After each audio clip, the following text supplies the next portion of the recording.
Hello guys. तो last lecture में हम जो है सर्कल पढ़ रहे थे। तो सर्कल में हमने लास्ट लेक्चर में पढ़ा था कि सर्कल की इक्वेशन क्या होती है, और हमने उसकी रेडियस और उसके सेंटर को मैंने फाइंड किया था। तो एक बार रिवाइज कर लेते हैं क्या होती है सर्कल की इक्वेशंस क्या होती है। तो मैंने आपको बताया था कि अगर a x square plus b y square plus two x x y plus two g x plus two f y plus c equal to zero, अगर ये इक्वेशन है तो ये सर्कल की इक्वेशन कब कहलाएगी? जब ए बराबर बी हो और एक्स वाई कोफिशियंट, जो ये कोफिशियंट है ना, ये एक्स वाई कोफिशियंट, ये जीरो होना चाहिए, मतलब एच की वैल्यू जीरो होनी चाहिए। अगर ये कंडीशन सेटिस्फाई हो रही है तो मैं बोल दूंगा कि हमारी सर्कल है। दूसरा मैंने कहा था इसका सेंटर क्या होगा, माइनस जी कॉमा माइनस एफ, इतना याद है। दूसरा मैंने कहा था इसकी रेडियस क्या होगी, तो रेडियस होगी इसकी g square plus f square minus c होगी। इतना क्लियर है? अच्छा। और ये भी बताया था कि जी है क्या, जी हमारा होता है half of coefficient of x, half of coefficient of x, और एफ हमारा क्या होता है, half of coefficient of y. अच्छा, अब थोड़ा आगे बढ़ते हैं, अब थोड़ा सा रेडियस पे बात कर लेते हैं, रेडियस पे बात कर लेते हैं। तो अच्छा, देखते हैं, नोट एक नोट डालिए, एक बार थोड़ा लिख लें नोट। अच्छा, अगर g square plus f square minus c, ये हमारी क्या थी, रेडियस थी ना, ये हमारी रेडियस थी ना। अच्छा, तो फर्स्ट पॉइंट डालो, g square plus f square minus c की वैल्यू पॉजिटिव। या तो एक केस ये पॉसिबल है कि हमारे पास अब अगर मैं इस इक्वेशंस को सॉल्व करूं, ये वाली जो इक्वेशन है, यहाँ से अगर मैं आर की वैल्यू निकालूँ इसे कंपेयर करके, तो ये तो दो पॉसिबल है कि या तो जीरो आएगी, या तो ये पॉजिटिव आएगी, या जो है निगेटिव आएगी। ये दो पॉसिबल केस है, या तो ये या फिर ये। एक केस और मान लो कि g square plus f square minus c की वैल्यू जीरो आ जाए। क्लियर है ना इतनी बात? अच्छा, अगर ये आएगी इसका मतलब क्या हुआ, इसकी रेडियस रियल फॉर्म में है, मतलब उसकी कोई ना कोई वैल्यू है। अगर ये केस है तो इसका मतलब क्या हुआ कि इमेजिनरी सर्कल है। क्यों? क्योंकि किसी भी सर्कल की रेडियस कभी भी निगेटिव नहीं हो सकती, इसलिए वो इमेजिनरी सर्कल होगा। बात समझ में आई? दूसरा, इस वाले केस में क्या होगा, अगर रेडियस जीरो है तो इसका मतलब हुआ कि वो एक कोई सिंपल पॉइंट है ना, कोई सिंपल पॉइंट है, तो ये पॉइंट को शो करता है, ये कंडीशन एक पॉइंट को शो करती है, ये कंडीशन एक इमेजिनरी सर्कल को शो करती है। ये कंडीशन हमारी एक इमेजिनरी सर्कल को शो करती है, और ये कंडीशन हमारी एक रियल सर्कल को शो करती है, जिसकी radius g square plus f square minus c के इक्वल होगी। ठीक है ना? यहाँ तक बात समझ में आई? यहाँ तक बात समझ में आई? क्लियर? आगे बढ़े। अच्छा, तो ये तीनों पॉइंट्स एक बार लिख लो अच्छे से। ठीक है,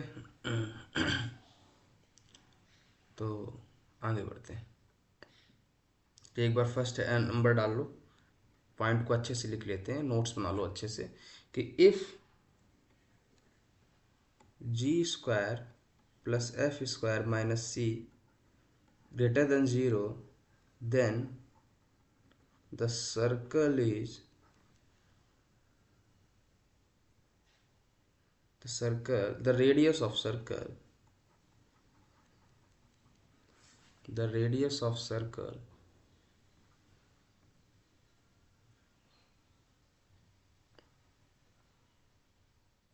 then the radius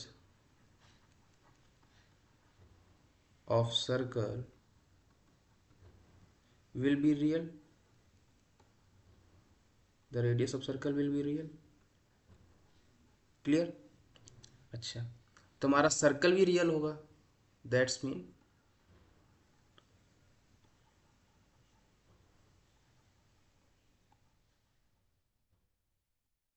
there exist a circle of radius R, of radius R, और आर की वैल्यू क्या होगी हमारी, g square plus f square minus c. ठीक है ना, ये हमारी आर की वैल्यू हो जाएगी। यहाँ तक बात समझ में आई। अच्छा, सेकंड पॉइंट डालो, सेकंड पॉइंट डालो, if g square plus f square minus c equal to zero, then radius of circle is 0. It's represent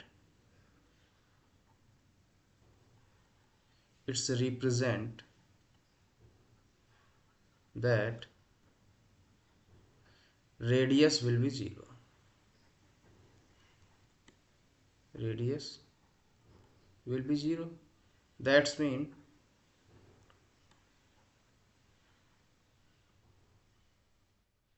it is a simple point.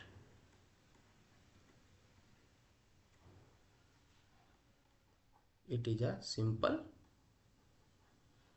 point. यहाँ तक बात समझ में आई।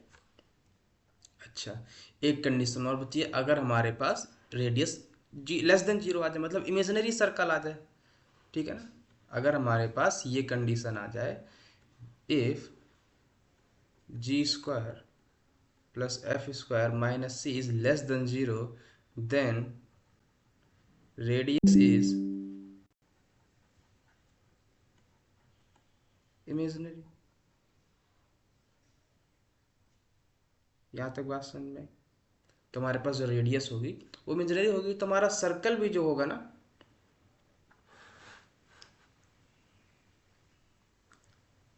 That's mean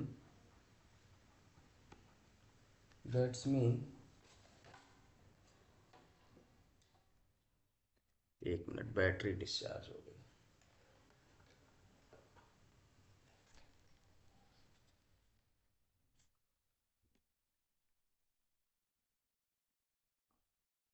that's mean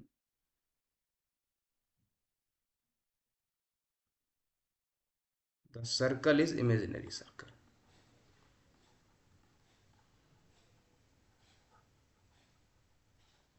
circle is imaginary circle. यहाँ तक बात समझ में आई।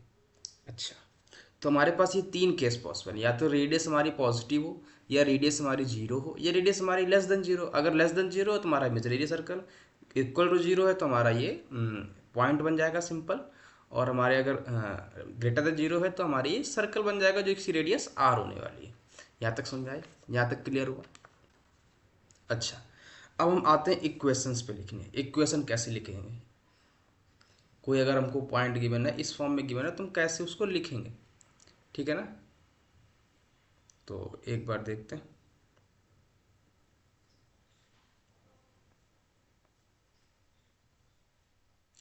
तो आओ एक बार देख लें। तो अब हमें देखना है कैसे सर्कल की इक्वेशन लिखेंगे। तो एक बार हेडिंग डालिए,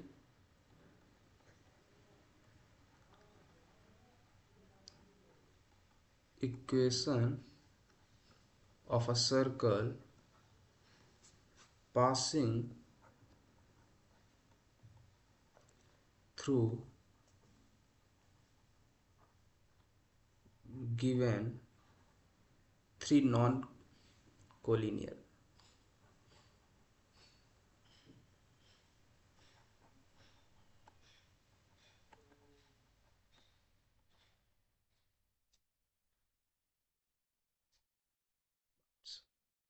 ठीक है, तो हम क्वेश्चन हमने आपको क्या बताई थी, x square plus y square plus 2gx plus 2fy plus c equal to zero. यहाँ पर जी, एफ और सी हमारे नॉन कोलिनियर है, और अननोन है, मतलब अननोन है, ये हमारे पास अननोन है। इसकी सेंटर क्या थी, सेंटर हमारे पास माइनस जी कामा माइनस एफ थी। इसकी रेडियस में मालूम ही थी। बस यहाँ तक बात समझ में आई, क्लियर इतना। तो ऐसे हम फाइंड कर सकते हैं कि क्या इसकी रेडियस होगी, क्या इसका सिनेरियो होगा। अच्छा, तो एक एग्जाम्पल लेते हैं। 2x² plus 2y² plus 3x plus 5y minus 2 equal to 0। ठीक है ना। तो पहले मैंने आपसे कहा था कि x² और y² के कोफिशिएंट सेम होने चाहिए, तो ये सेम है। फिर मैंने कहा था कि अगर सेंटर फाइंड करना है तो इन दोनों के कोफिशिएंट को 1 बनाओ पहले। तो पहले 1 बना लेते हैं। x² प्लस y², 2 से डिवाइड करने पर तो 3/2x plus 5/2y minus 1 equal to 0। Clear किया। फिर मैंने कहा था इसको कंपेयर करो, तो g का वैल्यू क्या आएगा, हाफ ऑफ 3/2, मतलब x के कोफिशिएंट का हाफ। क्लियर। f की वैल्यू क्या आएगी, हाफ ऑफ 5/2, तो 3/4 आया, 5/4 आया। मैंने कहा था सेंटर क्या होगा, सेंटर होगा -g, -f, तो सेंटर क्या आ जाएगा, -3/4, -5/4। क्लियर। अच्छा, अगर मैं यहाँ से c की वैल्यू देखूंगा तो क्या आएगी, -2, तो c की वैल्यू क्या है, -2। तो मैंने क्या कहा था, रेडियस क्या होती है, इसकी रेडियस क्या होती है, r बराबर मैंने बताया था, r बराबर होता है √g² plus f² minus c। तो यहाँ से g² की वैल्यू कितनी आ जाएगी, 9/16 प्लस 25/16 माइनस c की वैल्यू ऑलरेडी माइनस में है तो -2। क्लियर इतनी बात। तो यहाँ से सॉल्व कर दो, 25, 25 और 5 30, 34/16 प्लस 2, तो कितना आ जाएगा,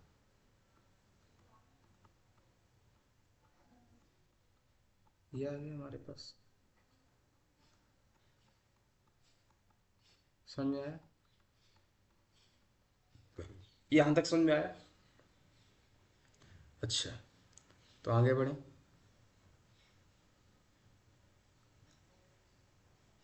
तो आगे बढ़ें, आगे बढ़ते हैं। अब हम थोड़ा से क्वेश्चंस की प्रैक्टिस कर लें। तो क्वेश्चन लिखिएगा, क्वेश्चन लिखो, फाइंड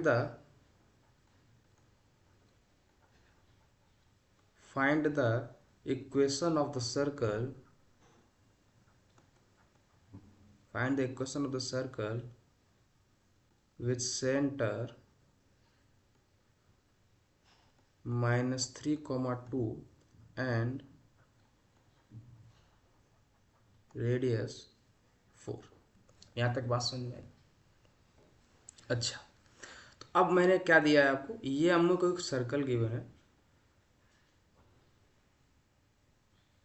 ये हमको कोई सर्कल गिवन, इसका इन्होंने सेंटर गिवन, मतलब -3/-2।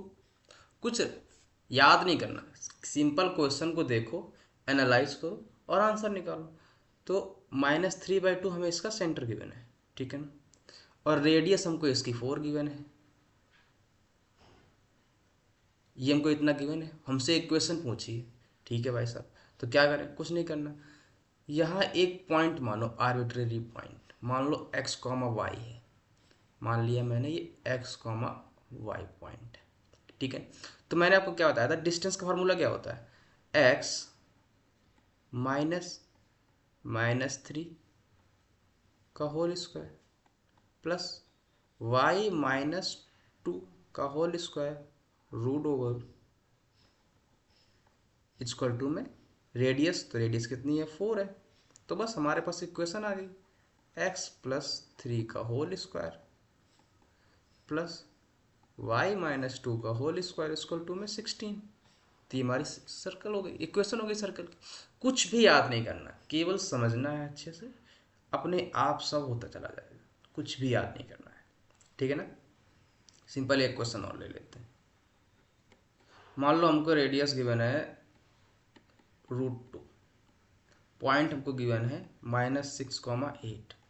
क्लियर है। तो क्या करना है, गिवन क्या है हमको, एक सर्कल गिवन है जिसका सेंटर -6,8 है और इसकी रेडियस हमारे पास √2 है। तो मैं क्या करूँ, एक पॉइंट मान लूँ आर्बिट्ररी। क्लियर है ना, एक पॉइंट मान लो आर्बिट्ररी। तो क्या इक्वेशन आएगी हमारे पास, x+6 मतलब माइनस माइनस प्लस का होल स्क्वायर प्लस y-8 का होल स्क्वायर इक्वल टू में √2 का whole square.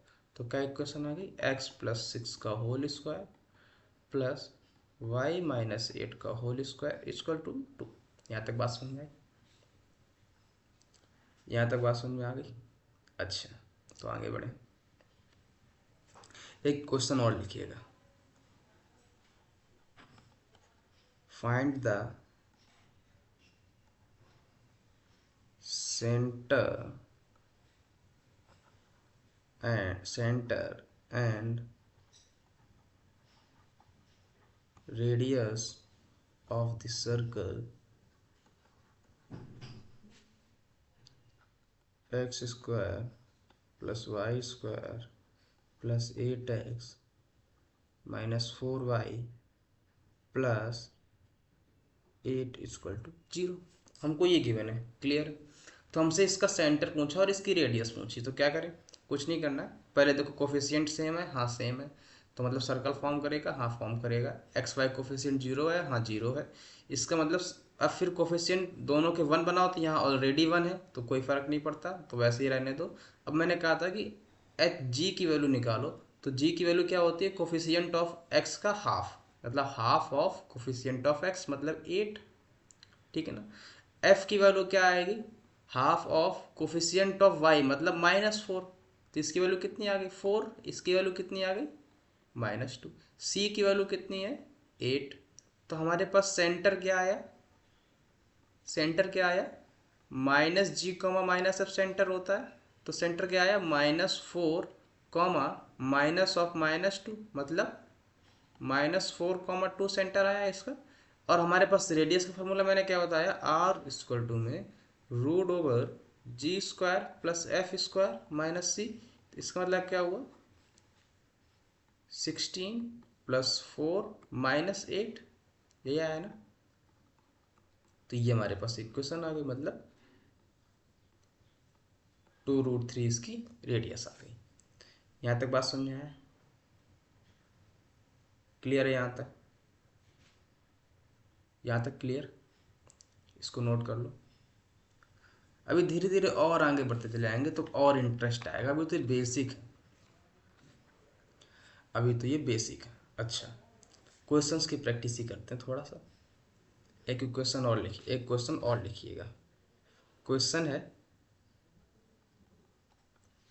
Find the equation of circle, find the equation of circle with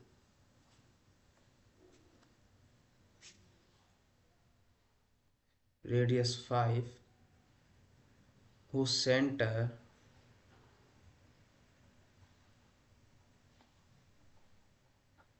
lies on the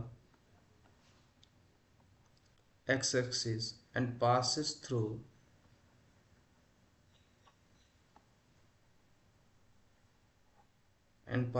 the point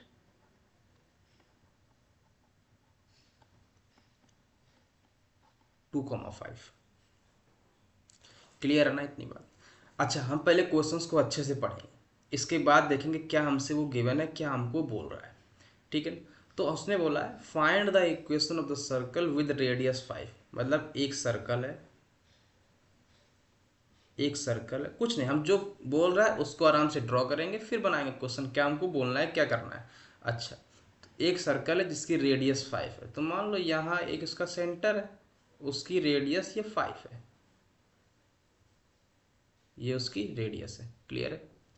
who centre lies on the x axis, अच्छा x axis पे centre lie कर रहा है, मतलब हमारे पास अगर ये कोई एक्सिस है तो इस पर, इस एक्सिस पर उसका सेंटर लाई कर रहा है। क्लियर है। तो मैं क्या करूं, ऐसे मैंने एक एक्सिस ड्रॉ की और ये मैंने उसका एक्स एक्सिस पे सेंटर लाई करा दिया। क्लियर है। ये मैंने उसका सेंटर लाई करा दिया। बात समझ में आई? उसने ये नहीं बोला ना किस डिस्टेंस पे, तो मैं तो कहीं भी इसको लोकेट कर सकता हूँ, कहीं भी लोकेट कर सकता हूँ। क्लियर है ना इतनी बात? तो मैंने एक एक्स एक्सिस पे उसका सेंटर लाई करा दिया। अच्छा, अगर एक्स एक्सिस पे सेंटर है तो उस पर सेंटर का वाई कोफिशियंट जीरो होगा। भाई वाई वाला टर्म जीरो होगा ना, क्यों? क्योंकि यहाँ से तो एक्स डिस्टेंस मान लो ये है, मान लो ये एच डिस्टेंस है, तो इस ये वाला पॉइंट कितना होगा? H comma zero. इतनी बात समझ में आई? यहाँ तक बात समझ में आई? ठीक है। And passes through the points 2,5, मतलब ये जो सर्कल है ये 2,5 से पास भी हो रहा है, हमको ये मालूम है, ये इसने बोला हुआ है, ये हमको इसने बोला हुआ है कि सर्कल हमारा 2,5 से पास हो रहा है। ठीक है, कोई दिक्कत नहीं। तो हमको क्या क्या गिवन हो गया, हमको एनालाइज करना है। पहले क्वेश्चन को पढ़ो ध्यान से। फिर उसने हमको गिवन है रेडियस 5 है, एक्स एक्सिस पे सेंटर है, मतलब वाई वाला टर्म, वाई वाला जो टर्म है वो जीरो होगा, ये वाला टर्म जीरो होगा, मतलब सेंटर में वाई एक्सिस जीरो, तो x axis H comma zero. तो उसने बोला है कि 2,5 से पास हो रहा है। क्लियर है, कोई दिक्कत नहीं। तो मैंने पहले मान लिया कि एक्स कॉमा वाई कोई आर्बिट्रेरी पॉइंट है, मैंने ये मान लिया पहले। तो इक्वेशन क्या आएगी इसकी? एक्स माइनस एच का whole square plus y minus zero का होल स्क्वायर इक्वल टू में 25, ये इक्वेशन आने वाली। क्लियर इतनी बात? अब उसने बोला है कि ये 2,5 से पास हो रहा है, तो अगर कोई सर्कल है या कोई कर्व है वो 2,5 से पास होता है, मतलब एक बच्चा नोट्स लिख लो, नोट क्या, रिमाइंड कर लो। अगर कोई कर्व है,